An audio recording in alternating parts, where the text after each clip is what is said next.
Here we go. It's good. I don't even know what day it is anymore. It is Thursday. I almost said Friday. You don't know. I don't know either. About to know. You're about to know. Yeah, that's right. Yeah. All right, everyone. Welcome back to Spooled, the podcast from your favorite Northern Michigan fly shop, the Northern Angler.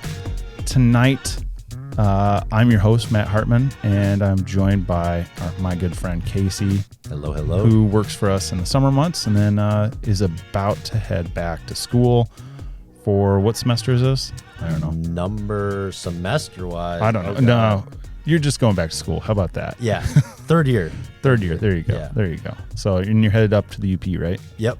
Northern Michigan University in beautiful Marquette. Nice. There's you like fishing up there, don't you? Oh, there's not a whole lot. No. Yeah, right. That's all BS. It is really good. There's a lot to explore. That's what I love about the UP. You can find stuff that people haven't been to in several years if you just walk a little bit off the beaten path. Right. So, right. Yeah. So, well, it's been a busy summer. We haven't had a chance to do podcasts, obviously, for those of you listening, because we cram it in here. We pack everything we can into our summer months in Northern Michigan, and Casey's traveled, I've traveled, Joe's been traveling, Brian's been doing traveling, and summer flies by. You just have to squeeze it in, and then all of a sudden we're here. August, what is it, 20? It's in the 20s. Second? It's in the 20s. It's 22nd because I leave Saturday, 24th. There you go. Yeah. So that's, blink of an eye. Blink of an eye. It goes very, very, very quick. So I got to go out west this year and down to go chase carp on cicadas, which we'll do some. I was pretty jealous of that. Episodes on those trips coming up because I think there's some cool stories to tell there. You were out west. I was. Spent about 2 weeks in Wyoming, just traveling around, fishing wherever we could. Me, my buddy, my grandpa, and my dad, and yeah, it was pretty special. Boys trip.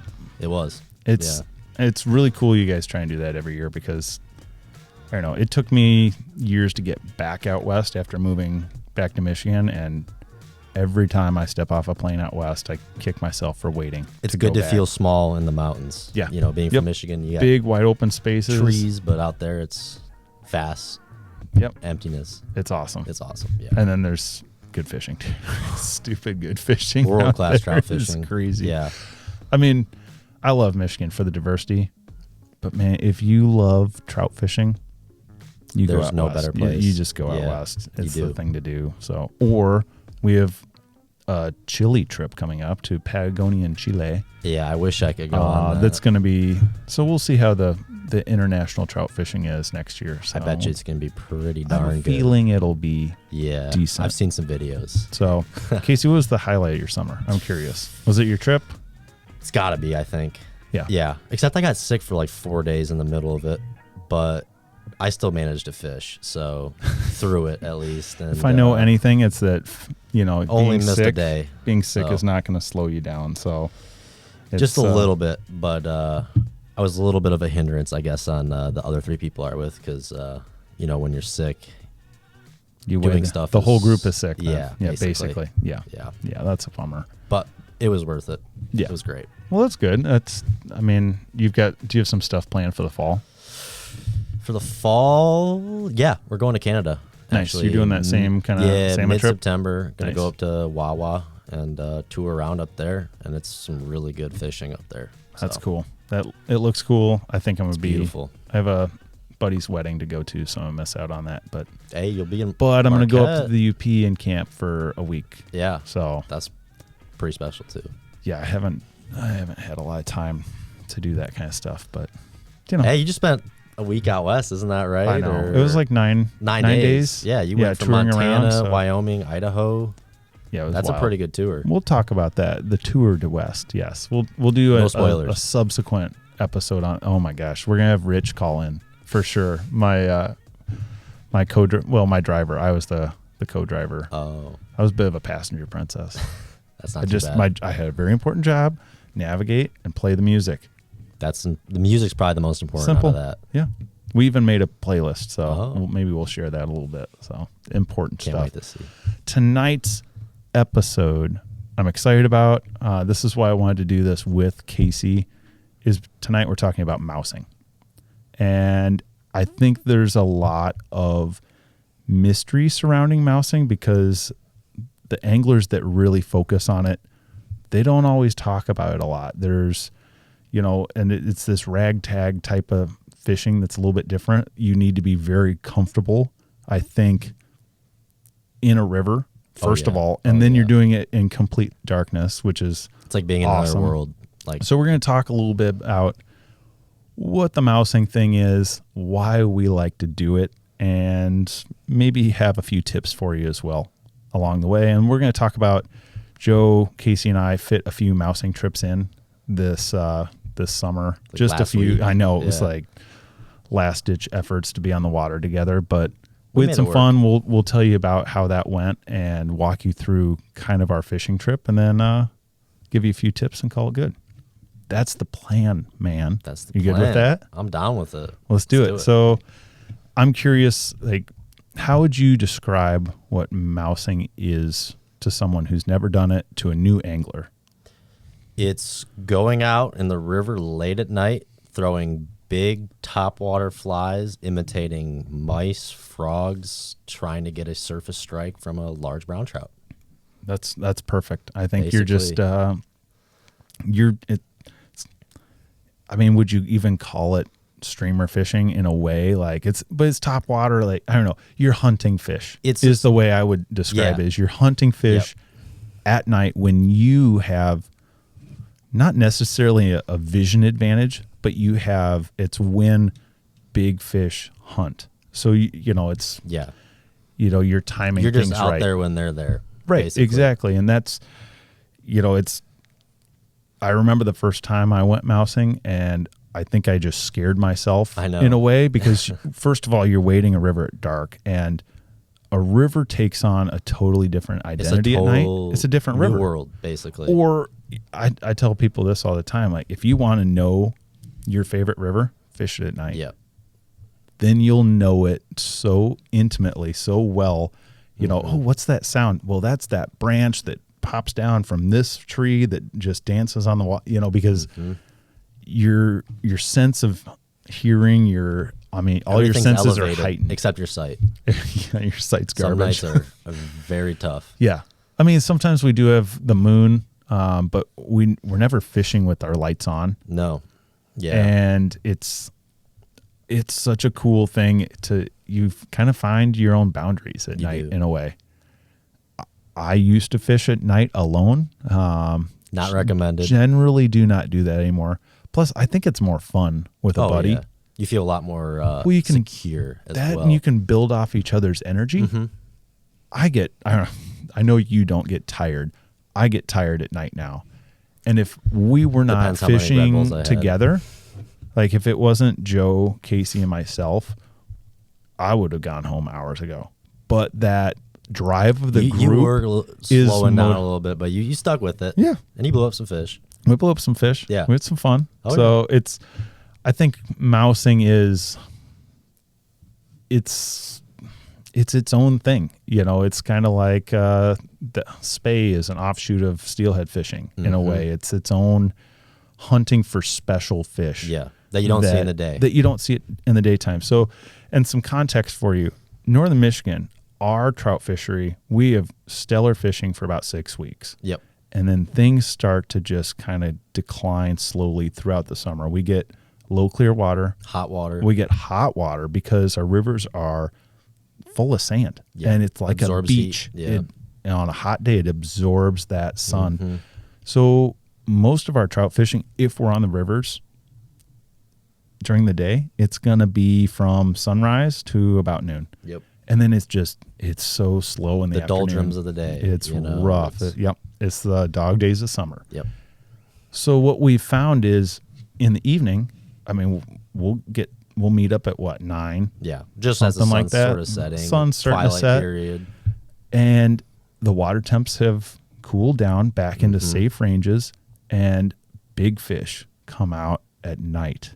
Big fish they need steaks to eat. They don't want M&Ms. They want some big food to eat. They need big food.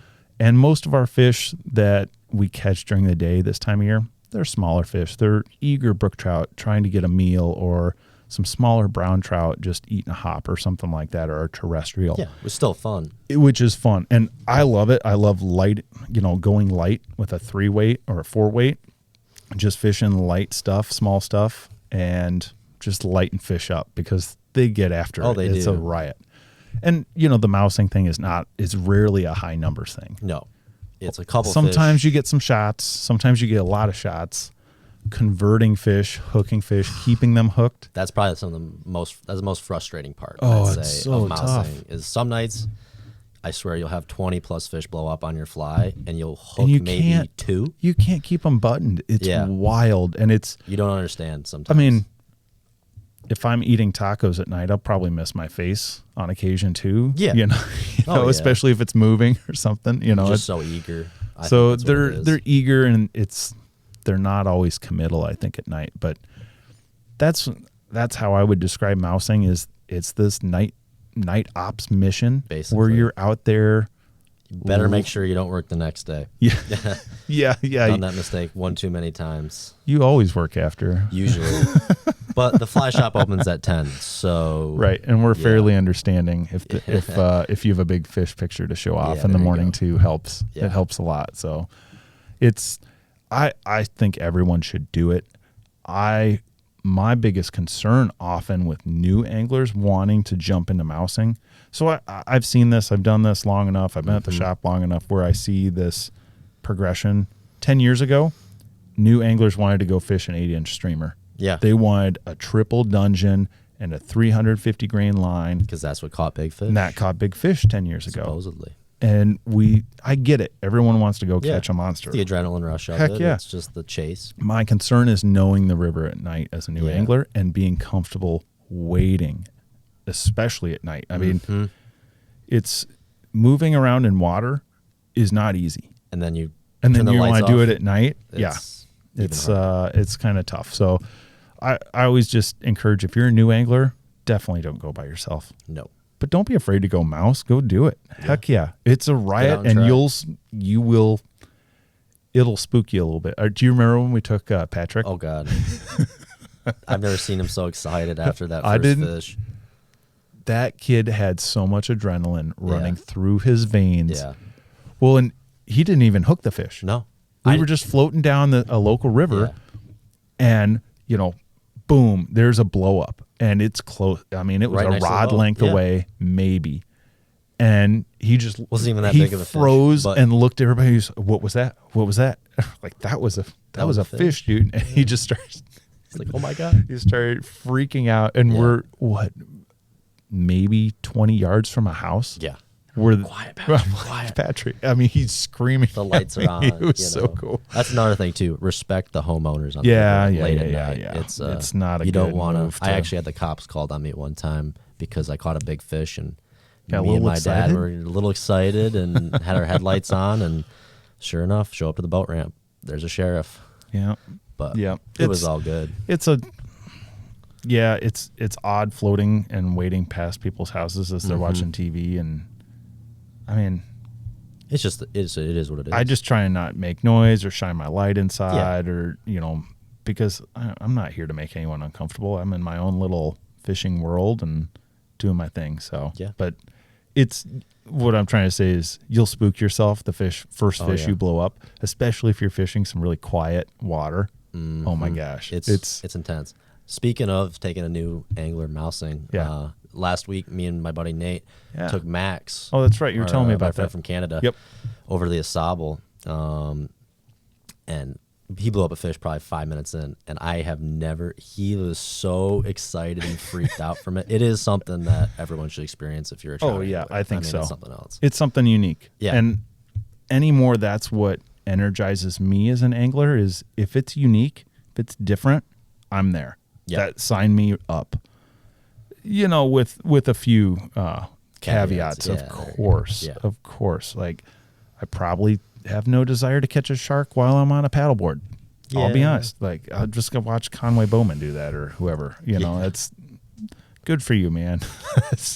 I'll watch that. Let's talk about a little bit about how. We talked about the what of mousing, what that is, what it is for, what it looks like. Let's talk a little bit about how, and that usually involves the gear. Yeah. And the presentation and what's happening on the water itself. Like any, division of this sport, you're going to get from 10 people, you're going to get 20 answers. Basically. And you're going to get the number one fly shop answer. Do you remember what the number one fly shop answer is?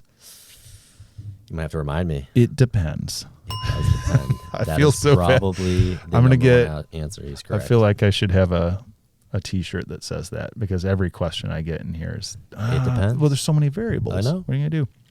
All right, let's start with rods. That's the easiest thing.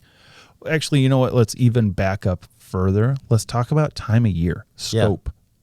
Basically, it seems like whenever that water is, above 50 degrees, so May through September, really. Yeah. I've seen people push the bounds of this more and more the past few years, where people are starting to go out at night earlier and earlier into the season. Generally, though, I think of mousing as it's like a summer thing, early fall, because as soon as you start getting those temps dropping at night, it shuts down. Yeah. You have your hex thing, and then you have your mouse season. Really, that's how I like to think of it. Yep. Cold nights equals poor fishing usually. Usually does. Yeah. Cold we water, want it to be water.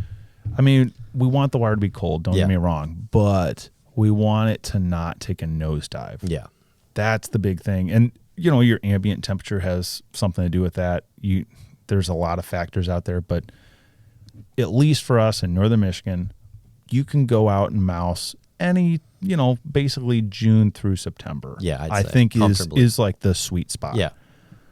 I probably wouldn't go mouse a section where there's hex coming off, because that's another unique thing that you should do. Yeah. Those fish are eating. They don't have to work hard and chase a mouse down, right? Look for fish that, you want to put your mind, think of yourself as a fish. Like, if you're hungry. Yeah. Where am I going to find some fish that are hungry, that don't have that easily, readily available, setup? So, all right, now we've got the how, or the when, I guess. So the when. Yeah, now we can talk a little bit more about the approach and the gear. Yeah. So heavy rods, heavy line, heavy rods, and medium to large flies, I'd say. So in terms of rods, I like a 7 or an 8. Yeah. Personally. I think I run a 7. And I run both. I like an 8 sometimes. It just depends on the water I'm fishing. It depends on the water, depends on the rod. Right, exactly right. Because I think some of the smaller water we mouse, I'll go with a 7. Yeah, absolutely. A little bit more flex in the rod. I can roll cast it a little bit easier. If we're fishing bigger water, I'm going to the 8. Yep. It casts a bigger fly, more air-resistant fly a lot easier. Yeah. So your reel, still not that important. I rarely use my reel. You're still stripping the fish and the fly in here. Yep. Okay, so you just get something durable that's not going to fall apart on you, right? Basically. You're just holding the line and balancing the rod. And then I think fly line is important, That's very important. Like, I think that is, you're doing something weird. You're fishing an extremely air-resistant fly. Yeah. Not that far away from you. No. You want something that loads quick and casts short distances really well. Yeah. And I think amongst the staff, there's probably 2 or 3 lines we use. I use 2 different lines depending on who I'm fishing with and what I'm doing.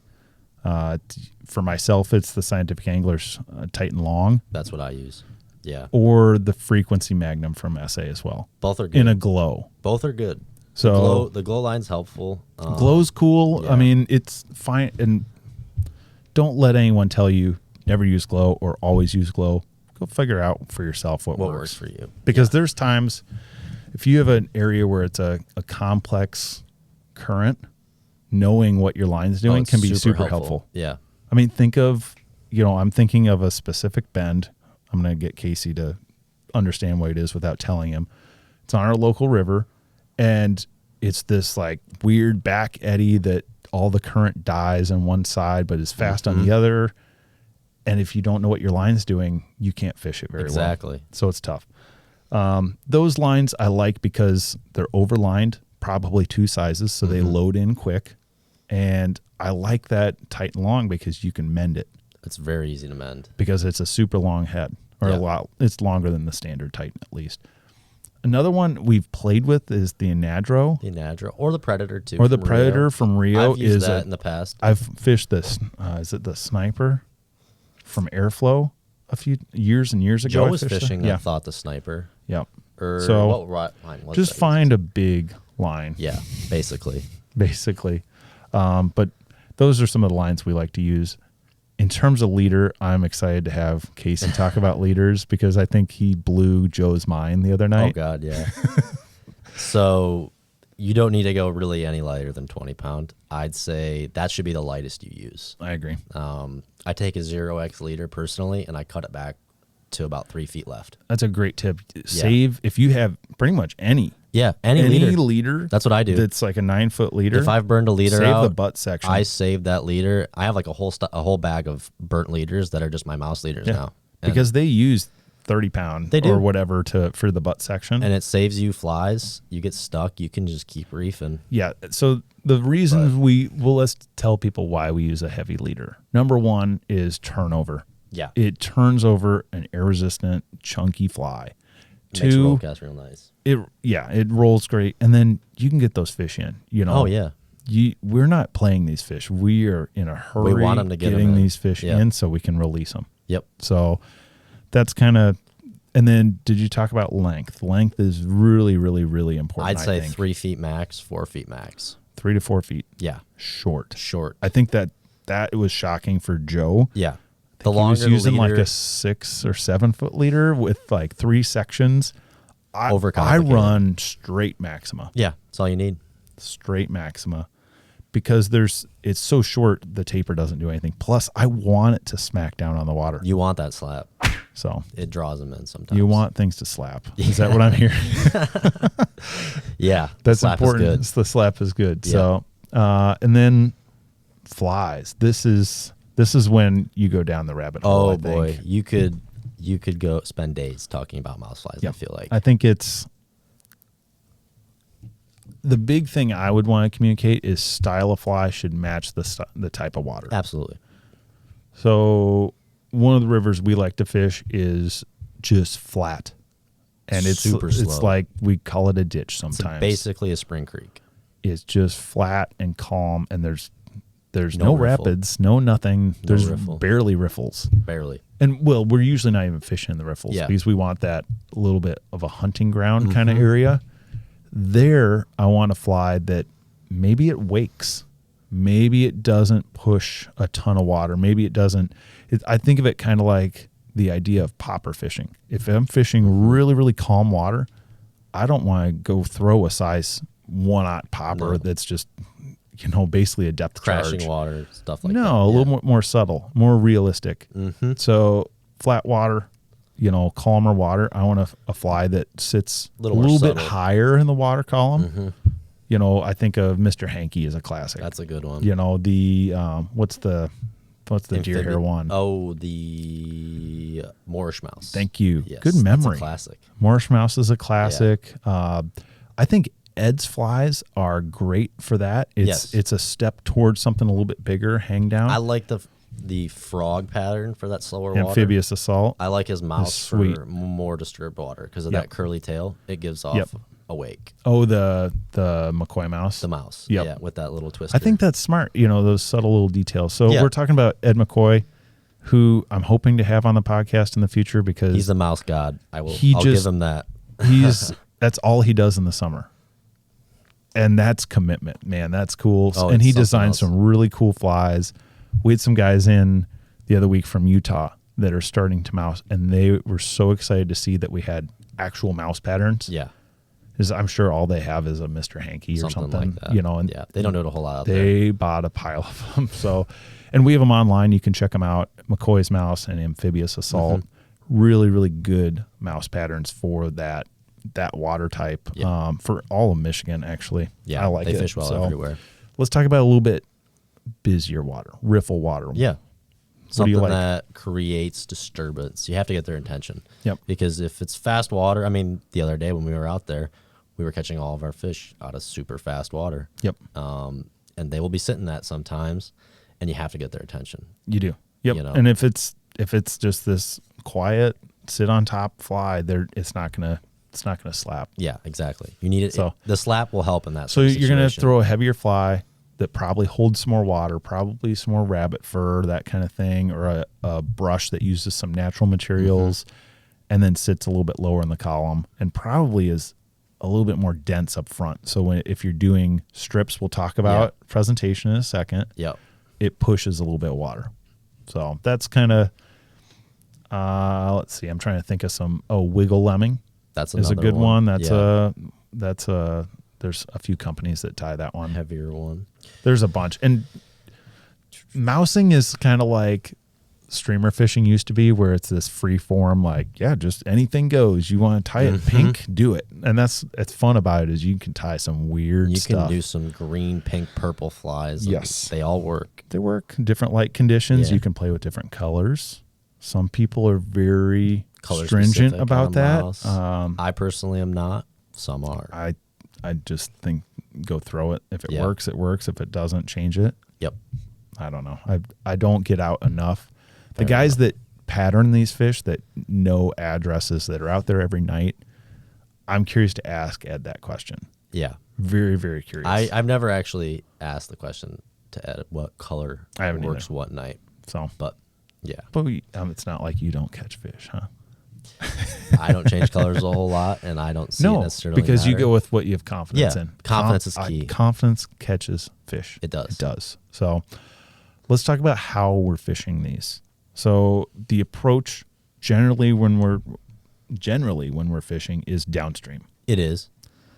But there are some There are exceptions to that. instances, Yeah. If it's a tight river, sometimes you want to walk upstream, Yep. The trick though is it becomes more difficult because you have to manage slack. Yep. And stay tight to You your miss fly. a lot more fish. You miss a lot more fish, Yeah. right? So downstream and across, often if we're waiting, like we were the other night, That's what I like we're to do. waiting in the middle if we can, Yeah. because we want to pull fish off of structure Yes. a lot of times, or if there's an inside bend that gives us a great shot in an inside bend, which That's important. is huge chunk of information. I think it's angler tendency to fish those deep holes. Yeah. You think they're in there. Those are holding lies. They may be in They there, live in but there. they're not. They're in the lazy boy. They're reclined. They're sitting not back, getting up eating to go their to the kitchen. tacos. They got everything they need. Yeah. They probably have a lazy boy with a cooler in it. Oh, yeah. The fish that aren't in the lazy boy that are hungry, where are they? Inside bends. Inside bends. Because it's shallow. They Yeah. don't have to work as hard to find their food and chase it down. Absolutely. Always make a few casts to your inside Try it. bends. It will change your game. So, Yeah. but I think a lot of people are just obsessed with, there's deep water. There's got to be a big And I fish in won't there. say And there that probably is. They're usually, I say it's 50-50 sometimes, Yeah. depending on the night, really, on Yep. where the fish will be. And Catch that's plenty of fish. different on big holes nights on are mice. different things. Yeah. I mean, some nights we catch them all in deeper water. Yep. Some nights in the riffles and fast water. Sometimes all on inside bends. Yeah. And that's why you go, because you Yeah, just you don't just know. never know. You don't know until you go. Yep. Downstream presentations, obviously, same thing in a boat. Mm-hmm. But I mean, what's your angle, Casey? What do you like in terms of angles downstream? I like 45. a 45. It gives it that swing, which I feel like if a mouse jumps in, he's putting his head upstream to swim, Yep, and Yeah. that's the most natural for me. I think so. But straight across too, I've gotten plenty straight across, plenty throwing upstream. I think it just depends on where that fish is seeing the fly. Yep. Like if you're putting it upstream of them and you're bringing it down across them, that fish is gonna see that fly coming at him and he'll come up on it, or maybe he just wants it dragged in front of him, gives him more time to look at it, something Sure. like that. So Yeah, it just depends. I'll throw casts into the same spot and show them something different in terms of presentation. I'll do a swing, static swing, just like you're swinging a wet fly. Yep. And that's how I started mousing, and it works. I've caught plenty of Yeah. fish doing it. I think it excels in quieter water and softer water. Yeah. And then I'll go through and I'll do little strips.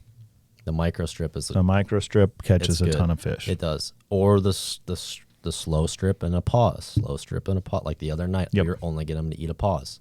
Couldn't get a single fish to eat a slow strip. Just don't fast get strip. stuck doing one thing. Yeah. if something's not working and you feel, this is my criteria usually for changing variables.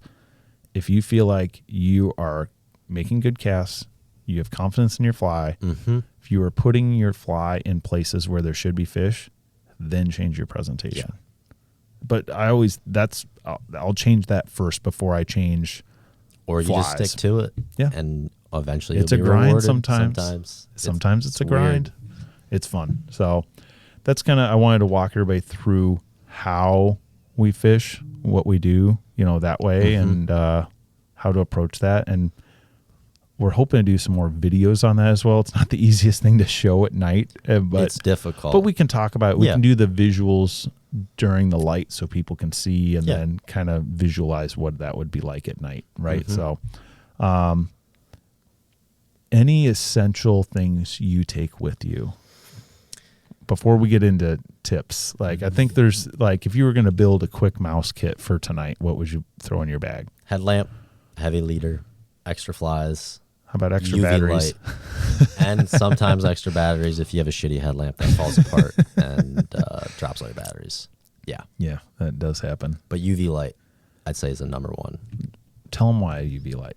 So Scientific Anglers makes this really cool thing called a indicator marker. Bingo, yeah. And they make it in a glow paint, and that is a game changer. It's sweet. So, for years we only had the glow fly line. Yeah. And that's how we kept track of things. I mean, you can judge your flies 3 feet behind your fly but it's not line. It's not perfect. No. So this is think of it like a grease marker that you charge up with a UV light, or you can use your headlamp. I like a UV light. Doesn't kill you. It's so much quicker, too. It's like half second. It powers it up. And it's charged up. Boom, you've got this little glow tab on your fly that tells you where your fly is. Which is key. It's huge because if it's what good you for can't you. see, It's good for your buddies, right? When it's flying back at their face, because it does happen. But yeah, it's very helpful. Very, very, very helpful. And it's fun to see that thing disappear. It's cool. Yeah. So you've got headlamp, heavy tippet, a couple of flies. You don't need a whole lot of extra flies. Yeah, like 6 flies is fine. Max. I sometimes only bring 2 or 3. Casey, we've run a fly shop. We're trying to sell some flies. No, I'm just kidding. Yeah. You could have a whole bunch. Yeah. I mean, you're not going to lose a ton. You won't lose a ton. Not with that rope. Yeah. So, net, I would say a good net. Like a net, if you can get a net with a deep bag. Yeah. Very helpful. Because these are usually bigger fish. They're bigger fish, and then deep bag gives you that security. Yeah. And the fish security. You can keep the fish in the water a little bit easier without having to worry about them while you unhook them and revive them. That's a great way to go. Yeah. They appreciate it. Yeah, I'm sure they do. I'm sure they do. Thinking they got abducted in the middle of the night by aliens, basically, with these headlamps lights, shining in their eyes. Like, what is it? That's basically trout alien abduction. Yep, that's what's happening. Anything else? I mean, I usually, even in the summer, I'll wear waders, even though my program is wet wading all summer long. Don't wet wade at night. I know I have a buddy that has tried it. It ends poorly. You leave early. You get cold. You get cold so fast. Yeah. It's wild how... Even if it's a 70-degree night, you're going to get cold. It's so different sitting in your backyard at night versus being in the water. 50-degree water. Yeah. Man, it just zaps your heat. Oh, God. And the other thing, like good wading boots, because I kind of kick my way, not kick, but you feel with your feet. Your way down. You feel with your feet. And especially the toe caps, like are huge. Like I can feel, okay, this is a log. I need to step over. This is a rock. This is a stake. Like, yep. And the weight, wear your flipping wading belt, people. Oh yeah. You don't want to go for a swim. So, no. So that's kind of the basic kit. I like the minimalism of mouse fishing. It's rod, reel, line, some flies. 6 flies, a headlamp, and a net, and you're off. Maybe a few Red Bulls or something. Something to keep you awake, like a coffee. That helps. Something is, yep. Sunflower seeds are my pro tip. Oral fixation, as Matt would say. Just crunch, a little crunch here and there, a little salt, keeps you going, man. Yeah. Keeps me going on the way home, that's for sure. Oh, God. Yeah, that's another thing. My pro tip, save about 3 sips of your energy drink for the ride home. Yeah. It'll save you. All right, here's a question. How late are you staying out at night? It depends on how the fishing is and if I have to work in the morning. So I know which one is more important that would keep you out later, but I won't. We don't have to talk about it. I know. Most definitely. You didn't have to admit it. No, I'll admit that. Like the other night, last couple weeks ago with Chuck, it was like, all right, well, if the fishing's not good, we'll push out of here. I got to work tomorrow. The fishing was good. I got off at 3:34 in the morning. Right. So that's the way it goes. Happens. Yeah. Like Ed McCoy, he won't run a trip without staying out till 5 a.m. I know. Brian fished with Ed, and he was toast. Yeah. The next day, he was like, you're "Dude, toast. I didn't get home. I got home at like 6, 7 a.m. Like the sun was coming up. Yeah. Like, man, if you can do it every night, but if you have the temps impressive. to do it, like, yeah, I think there's certain things that trigger us to call it, yeah, and it's when you start to get that nosedive in temperature is huge.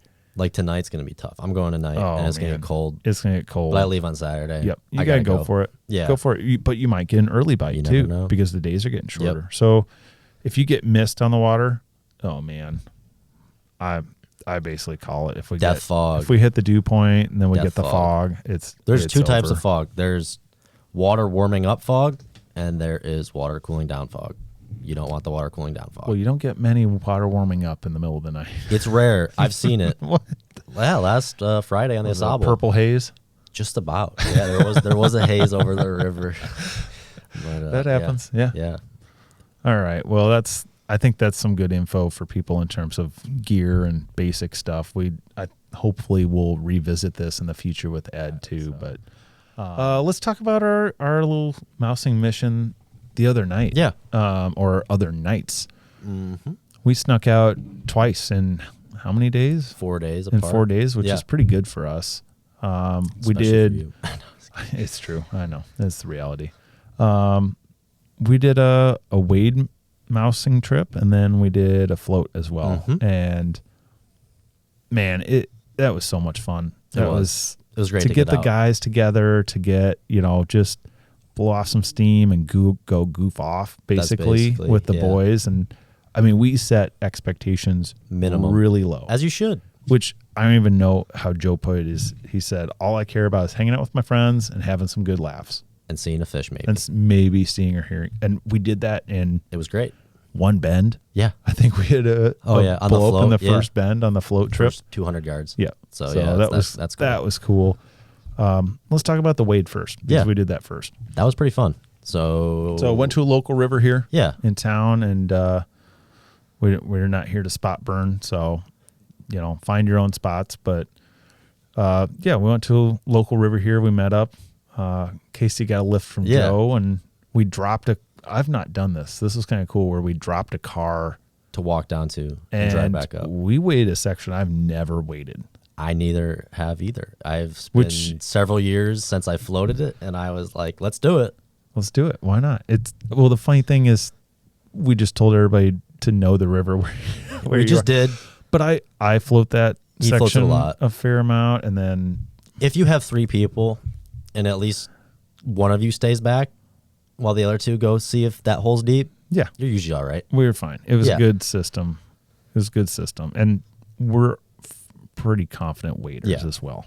So That's another thing. Spent a lot of time on the water. So yeah, we put in, and the funny thing is, we ran into some buddies. Yeah, we ahead of pull time. in and we just There's look to our Zach left, and and there's Matt Zach and- and Matt, and they're just hanging out by the campfire. which was perfect. Yeah, That so was hilarious. So got to got see to those guys and hang out for for an a hour few, or and so, then and- when it got dark, and we waited till it got dark. Yeah, I mean, it was. you don't necessarily have to, but it does help. Yeah, I mean, it's not Alaska where we can catch fish in the daytime. I wish. Usually, I wish. right? So we're waiting till dusk, Yeah. like just the last half an hour of any light, and then Mhm. we're getting in, and glowing flies up, and it was kind of cool to take. What I liked is we took turns fishing. Yeah, That's what makes it so fun fishing with friends. Is Oh, yeah. it feels like a team effort. We can have just goof off with the conversation and laugh about all the goofy stuff we've done the over the bad years. cast, yeah, whatever. And just laugh about it. It's fun. So it was kind of a bendy section. Mm-hmm. Not a lot of straights in there. A lot of twists. The first section was straight. First section, there was like, I'd say 2 big straights on the whole stretch. Yeah. And then there were bends. I'm trying to remember where we found fish. Like we started out and we fished like 3 holes, and I remember we didn't move anything, and I was like, it's really fishy out right now. You know, it was a hot night. Fishy. It was dark, really dark. Yeah, not much moon on the water. It was great. We fished like 3 holes that I would have sworn there would have been one in. Nothing. Yeah, you just get a feeling too. You do. You just have a feeling. I feel like this is where a fish is going to be. And then we go through a big straight, come into a bend that Matt's like, oh, there's got to be one in here. And sure enough, first fish of the night. Bam. Oh, that was, that big bend. That's right. We had that high bank. Joe did blow one up before that. He did. I guess. A little guy in a straightaway. Yeah. But remember, we had a blow up that was maybe a bigger fish first. That's right. And then you got hung up in the tree. I passed you. Yep.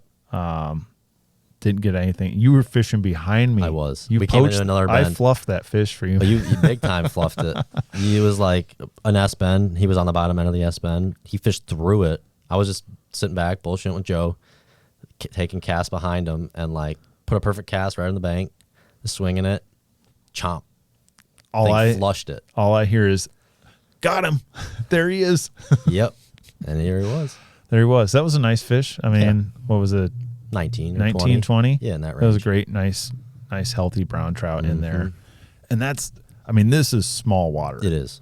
People, this is like would have been way too many fish, or way too small to fish a few people at once. Oh yeah. Realistically, so it worked to kind of take turns on stretches and But that was cool. We got some good pictures of that. We swam away, released it, super got good back. release, and I went and cried in the corner. No, maybe a little bit. No. I was having a lot of fun taking pictures and video and stuff. So and then we went we went a ways without a fish. We went a long ways. You blew one up in the next bend. Like you blew up I swear you blew up like 4 fish. I blew up some good pretty fish. quickly after.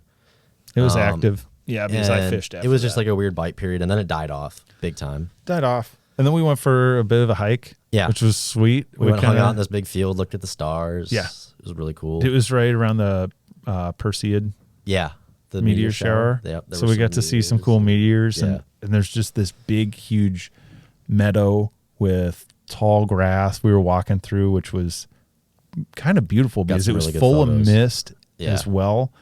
It was, I don't know, it was kind of one of those surreal, cool things. And we were all cool with just sitting down and looking at the stars for a little bit, which was had nowhere else to sweet. So then we hiked down to a spot that you wanted to hit. I was like, there's got to be one. Because it's right before we have to hike back to the car. And walk us through that. It was get down there. I'm like, Joe, you better hop in front of me. And, I know there's a fish in here. He's like, no, you go ahead. Classic Joe. So I get down in there, isn't he? And start working through it. Nothing for probably like the first 5 or 6 casts. And you were casting upstream. I was casting upstream then. I think, which is kind of, but you had to. There was no way. There's no way to access that spot.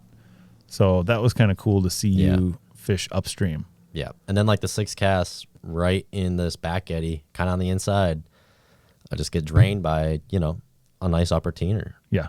That was pretty cool. That was sweet. That was a beautiful fish. I know I got a little video you land in that. Yeah. It's chaos, but the trick is to just get them in fast. Yep. Horse them in. A lot of times you don't hook them as well as you want. Yeah. A lot of skin hooks. Yep. Yeah. And what's your process when you get a fish to eat too? Like we didn't talk about that. I don't move the rod. Don't do anything. Don't do anything, and just either keep stripping or wait till you feel it and then hit them. Yep.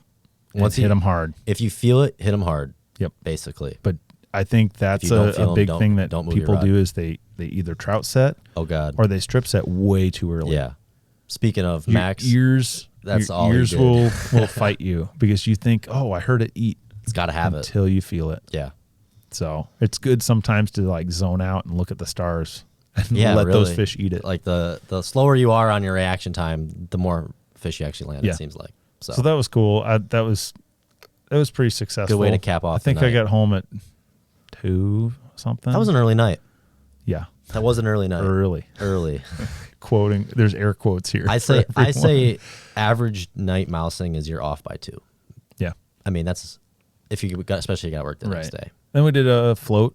Yeah. About a 4-mile float down another local river here that we fish a ton. And this is a section of river I fish all the time during the day, which was really is fun for me to fish that at night because you kind of play this game with yourself.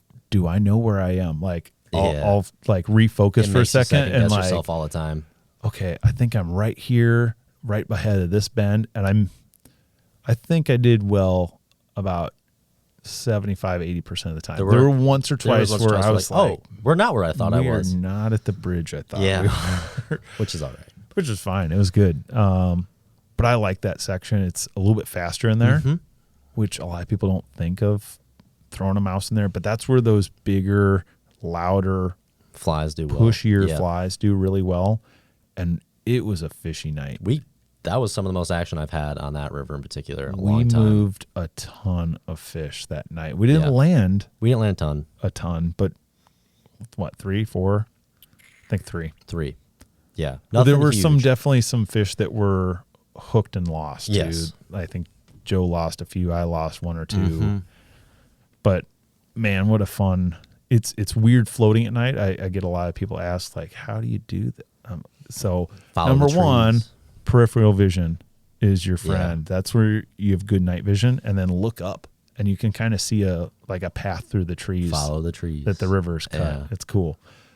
I just realized something we didn't put in your kit. Please wear safety glasses, everyone. I'm bad about this, but yes.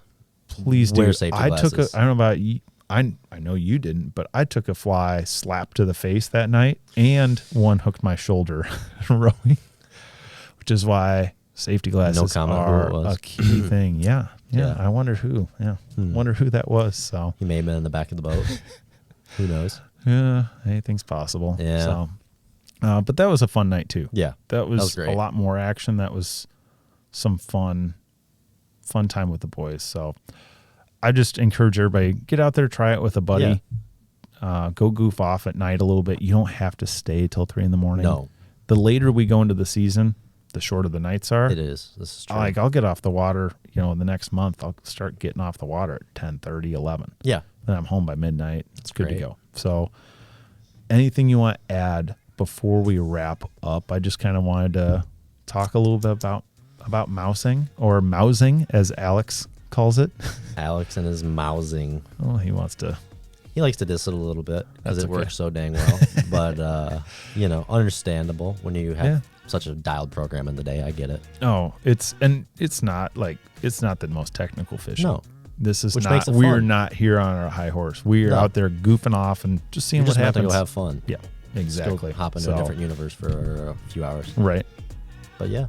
Well, that's the episode of mousing, and we just wanted to do this before we sent Casey off back to school and talk a little bit about some night ops. So fun stuff. Look for more episodes coming out here soon. We're going to get back into it as the fall is progressing. And thanks for listening, everybody. Thank you. Take care.